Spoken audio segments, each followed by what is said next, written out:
Welcome to the Literary Titan podcast. In every episode, we dive into a book we've just read and share our thoughts, from best-selling authors to rising literary stars. We read it. Now let's talk about it. Macaulay Christian's Children of Eternity is big, ambitious, speculative science fiction with the feel of a future history already carrying centuries of weight. The story opens with Halindrian, an ancient figure caught between trauma, myth, and cosmic purpose, then shifts into a wider galactic crisis centered on the mysterious signal and the telegraph device. From the start, the book is interested in scale, not just the scale of starships and civilizations, but the scale of responsibility when entire peoples have to decide what kind of future they're willing to build. At the center of the novel is the Union Republic's uneasy place in a crowded galaxy.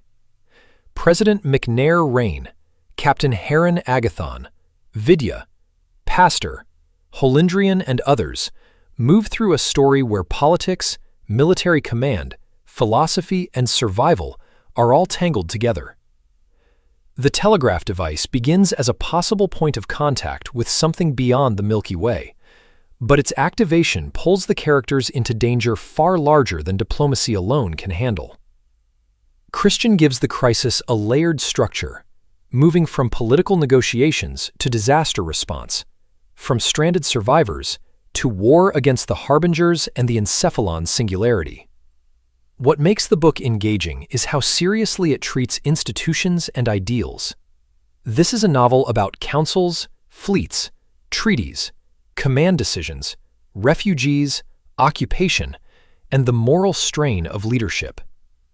One line captures the story's working ethic neatly: go and don't stop.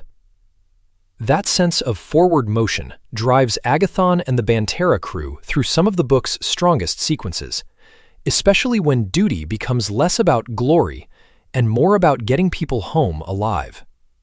Vidya also gives the shipboard sections a welcome spark, adding personality and warmth to moments that could otherwise be dominated by strategy and crisis management. The world building is dense in a way that suits the book's chosen form. Christian writes like someone building a mythology, complete with ancient species, political histories, invented terminology, archival material, and a long view of human development. The Eternum, the First People, the Ways, and the Harbingers all give the story a mythic layer, while the Union Republic, Sari Olga, Drazenbor Empire, and Galactic Concert keep it grounded in recognizable questions about democracy, empire, fear, and cooperation. The prose often leans grand and ceremonial, but it also knows when to settle into a more human beat, especially in scenes of grief, loyalty, and exhausted courage.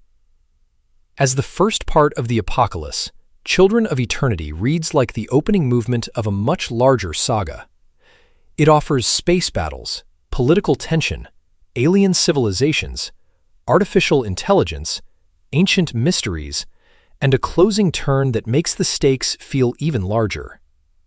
The final revelation lands with a darkly funny bluntness when William says, "There is the matter of impending galactic annihilation we must discuss."